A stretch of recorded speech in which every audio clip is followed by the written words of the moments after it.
steady. Raphael? You're awake? Are you alright? In the ocean, I thought you... The line between being kind and being dumb is very thin. A small smart fish swims away while it still can when the big fish are hunting. You're the idiot. The whirlpool was obviously a death trap, but you just swam right into it. Anyway, thanks.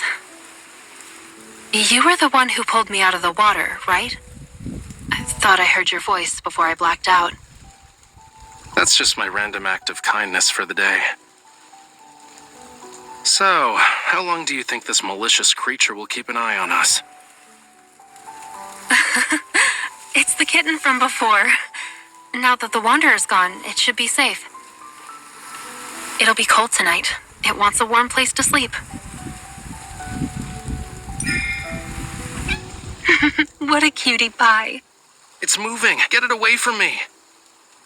Well, duh. A cat isn't a log. Come on, pet it. It won't bite.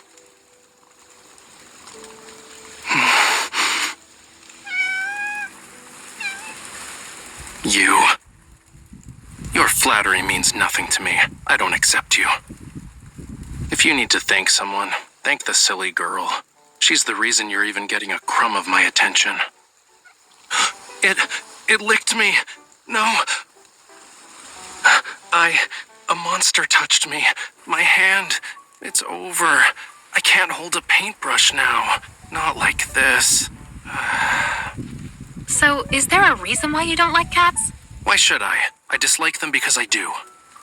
For humans, it's game over as soon as a cat nuzzles them. Raphael, that means it trusts you and feels grateful. Well, animals that are fond of humans usually have a tragic end. One moment you're cute and cuddly, the next they toss you aside. You're forgotten, left behind. Look, it's saying not all humans are like that. And you? Wasn't there something important you forgot about? Something important? What do you mean? Nothing. We'll have more opportunities to get as many of those as we want. Today, we got lucky. Isn't that the protocore from the Deluge Wormlord? I didn't think you'd be able to find it. I see that twinkle in your eyes, you know. But this protocore is mine. Here's payment for your services. You actually remembered. The nest.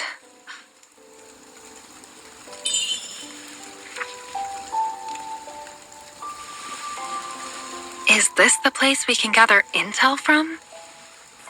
Don't believe me? Well, real intel is always hidden in the most inconspicuous places. The crazier it seems, the more likely it's true. You must be a regular there. What did you need back in the day? Mummy bandages? With a bit of work, you can get nice poisonous sap. But for a hunter such as yourself, you're better off wearing a disguise before going in. Like what? Like, at least stop flashing your hunter's watch around. Also, it wouldn't hurt to pick up some of the local lingo. I'll proceed with caution. It's okay. I'm a generous employer. Since I hired you as my bodyguard, I'll cover for you when it matters. But I must warn you. In places like the Nest, you have to pay a very high price for obscure information, especially for stuff involving mysterious protocores. We're saved. Let's call it a day, yeah? I hope you can find the right path, Miss Bodyguard.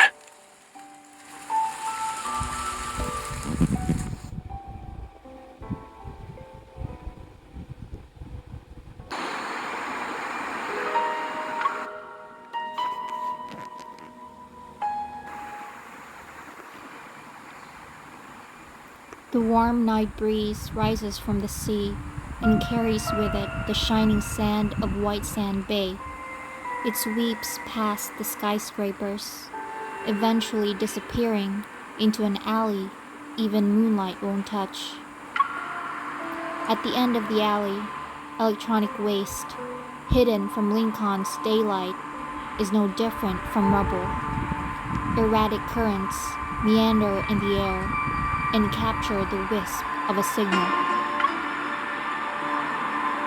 The fleet will return from the Deepspace tunnel tonight.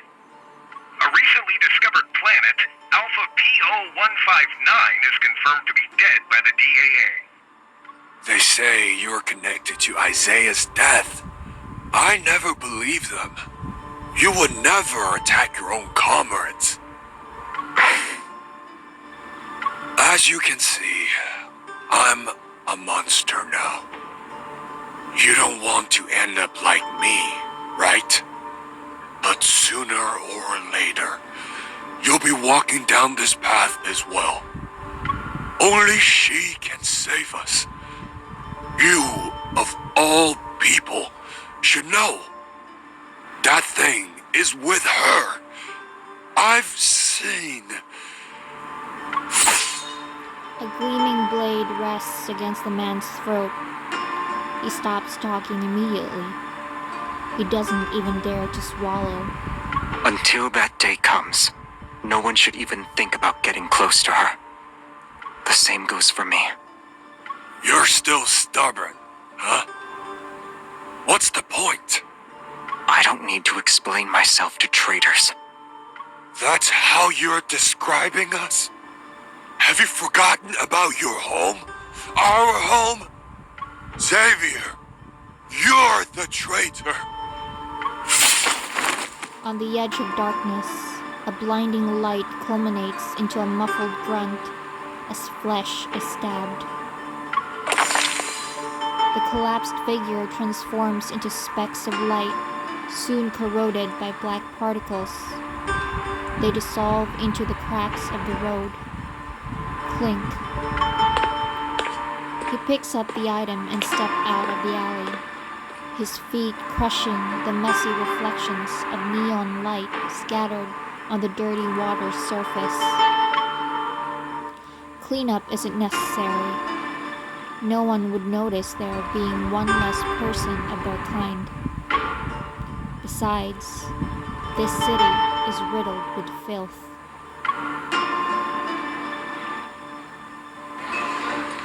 The nest. Without a doubt, Alpha PO159's Stera energy has been depleted. What we're seeing is a faint glimmer emitted from the farthest reaches of the universe, an echo from 300 million years ago. A young man tosses something over to the bartender behind the counter and plops onto a corner seat. A loose, woolly hat keeps his face covered in the shadows. Since when was the nest interested in astronomy? How am I supposed to know? Blame the Deepspace tunnel. We've never been this close to the cosmos before. The bartender looks down and sees a damaged protocore. He uses a bar towel to wipe off the crimson smear lingering on it. You always take bounties but never accept the rewards. I wonder if you have a grudge against them. Isn't gathering personal information your specialty? Besides, it's possible that I'm on your bounty list too. Tomorrow night, it'll be hunting day again. Will you join in on the fun? Someone deliberately stirred up some trouble in the nest today, but he doesn't have the patience for it. Not interested. Where is it? The bartender shrugs. He reaches under the counter and pulls out a dark-colored envelope. Sliding it over, he leans in. Don't say I didn't warn you. Pay attention to wandering eyes. He's been doing that since the beginning. There are 3 pairs. It's likely his actions in the alley caught their attention. After all, birds of a feather flock together. If he makes his move here, he'll have another bounty on his head. He needs to be more careful in Rincon from now on. Traces of light begin to coalesce into a long sword in his right hand. It's right over there. I wish you the best of luck, miss. Thanks. Inside the dimly lit bar, every face is indistinguishable. They are beasts lurking in the dark. Only an open door allows bright light to spill in. From that single beam of light, the silhouette of a girl emerges. It's unexpected, subtle. The animals are growing restless. He pauses for a moment and pulls his hat down. The light sword in his hand quickly dissipates. He stands up and heads straight for her. As their eyes meet, he sees surprise flicker in her gaze. Follow me.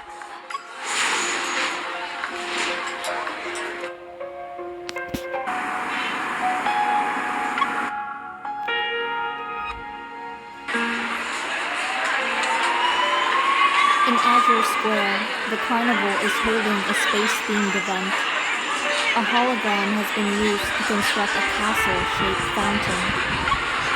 In the middle of the plaza is a towering circular screen.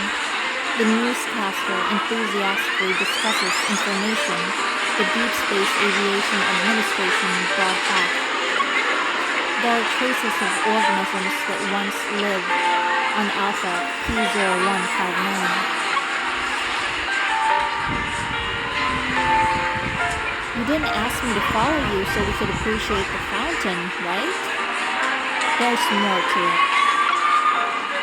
I'm sitting on a bench by a fountain, my gaze fixed on Xavier. He's lost in thought. Did something happen in the nest? Not yet. When I saw you, I just asked you to follow me without thinking. Not yet means something could happen. I glanced at the bustling crowd. I still felt uneasy, but even with potential threats following close behind, they wouldn't strike out in the open. So you're really going to the N109 zone? In that moment, Xavier takes off his woolly hat and changes the subject. He doesn't ask about how I knew of the nest, like how I have no interest in asking about why he was there in the first place. After spending some time together, it seems we've come to understand each other. Yeah, I was about to start the next part of my plan until you swooped in to whisk me away. I'm sorry. But for places like the N109 zone, there's always a way in. You just need to look. Surviving, or escaping for that matter, is the real challenge. You're right. But honestly, I haven't found the time to think about my escape plan yet. Getting the ether core and figuring out what to do with it. That's the biggest challenge I'm facing right now. The protocore auction.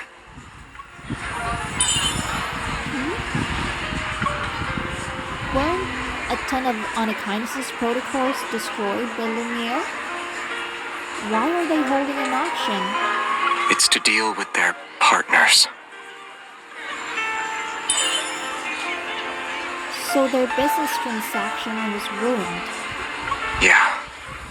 If Onykinus does nothing, those partners won't let them off so easy. That's why they're selling a high-grade protocore at the auction. It will go to the highest bidder. The ether core, I raise my head, but before I can get some answers, I notice a patrol robot hovering behind Xavier. Its rotating eyes are locked onto us. The faint red beacon flickers our way. Xavier, behind! Don't look at it. Is there one behind me? Xavier stretches the woolly cap in his hand and puts it on my head. Is it a disguise really going to work? He rests his cheek on his hand and scrutinizes my appearance. Then, a hand reaches out to pull down the hat. Suddenly, I'm plunged into darkness. This will do. Hey! I take the hat off, annoyed at his calm demeanor. I don't sense any metaflux, so I doubt we're dealing with luminivores or Quetzalcoatlus this time. The people trying to capture you finally decided to show up, huh? I always wondered why I find myself in the same situation whenever I run into Xavier. If it's not a coincidence, then there's a threat lurking around him. I'm always with you when they're trying to start something. Even if you want to play dumb, it's too late. Xavier says nothing. Instead, he turns to look at the sprawling network of paths in Azure Square. Flying above everyone, the patrol robots, their eyes swirling, stop moving. Their focus shifts to the fountain. I need to borrow it. Borrow what? A ball of light appears in his palm. It dances around my right hand, ears flicking. I hope it's not a joke. I sigh and place my hand over his heart. The waves caused by the resonance evil ripple from my fingers. The fountain bursts into a shower of dazzling light. Countless, tiny droplets scattering. The spectacle reminds me of fireworks as vibrant as an oil painting. Why did you... What I see next stuns me. A sharp light concealed within the water spray and fireworks pierces through a dozen hovering patrol robots. They tremble mechanically for a moment before plummeting silently into the bushes, one after another. Now they won't be able to find us. He lets go of my hand, kicks a falling robot aside, and lets it roll into a nearby pool. Let's go. Or would you like to stay here for a bit? The flickering light makes it difficult to see his expression. Shaking my head, I grab his wrist.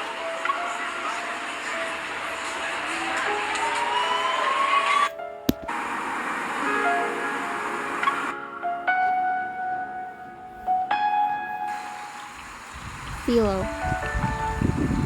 The locals have already forgotten when Philo, a flower shop, first appeared on a street corner. Tiny, blue, star-like flowers cascade from the third-floor balcony and envelop nearby buildings. The owner seems to have mysterious friends. On nights with little moonlight, one can often see starlight surrounding the backyard like fireflies. At midnight, Jeremiah locks the front gate. He carries a withered laurel. He enters the backyard and with some effort, squeezes past the glass door of a greenhouse. Out of nowhere, a beam of light bursts through the door behind him, landing next to a cluster of wavy leaf sea lavenders. Xavier, you nearly scared me to death. Didn't you promise to use the door like a normal person? As soon as the words leave his lips, a girl peeks out from behind Xavier. She has an apologetic look on her face. What in the... He sees the other person's face, and he freezes like a wind-up doll whose batteries just died.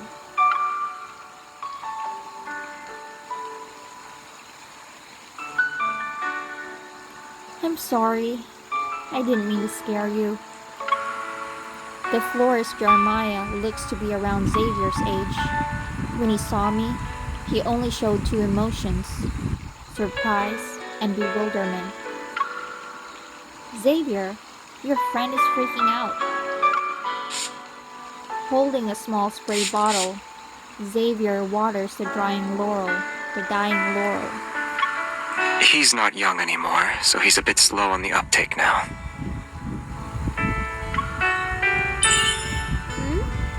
Ah, long time no... I mean, welcome to Philo. Right, Xavier mentioned you before. You're colleagues, I'm pretty sure. It's a pleasure to meet you. The awkward greeting ends under Xavier's watchful gaze. Jeremiah looks at the glass wall. It flickers briefly, then returns to normal. Now that we're out of sight, you can talk. Did something happen in the no-hunt zone? With how he casually brings up the no-hunt zone, his expression and face, it shows he's not just a florist. Xavier shakes his head. Are there any unused identities left in the vault? She needs to get into the N109 zone but lacks a disguise. Wait, you're actually going to help me? Didn't you say you still need to think of an escape plan? Laws don't exist in the N109 zone, but knowing the right people can come in handy. If your reputation is good enough, even the ones who want to mess with you will think twice. Ah, I got it now. The glass wall flickers again and becomes a screen. A dazzling array of identities appear on it. Got anything in mind? I can customize it to suit your needs. I pause and give Xavier a puzzled look. But all he does is touch his temple, remaining silent as he continues to water the laurel. Let me think. Surviving in the N109 zone isn't enough. What I truly need is in the auction, so... I need to be someone who can negotiate with Onakainis. And when I talk, I don't end up revealing my identity. Do you have one known for being disgustingly rich?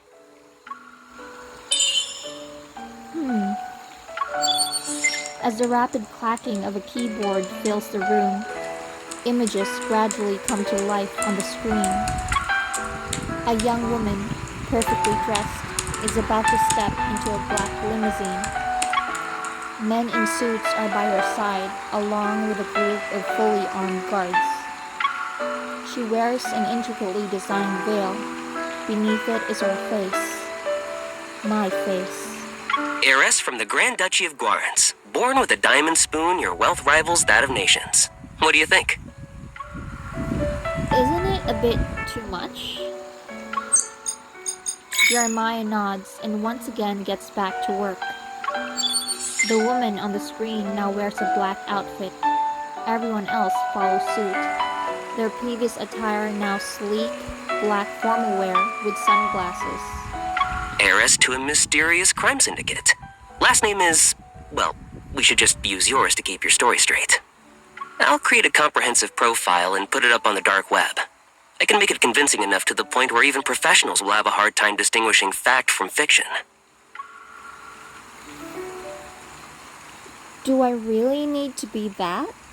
It won't work if it's not intimidating enough. Jeremiah's gaze flits between the screen and me. Clothes maketh the man. I just need to find an outfit that matches your status. The spray bottle that's been aimed at the laurel quickly moves and sprays the gesturing hands trying to estimate my clothing size. She can do it herself.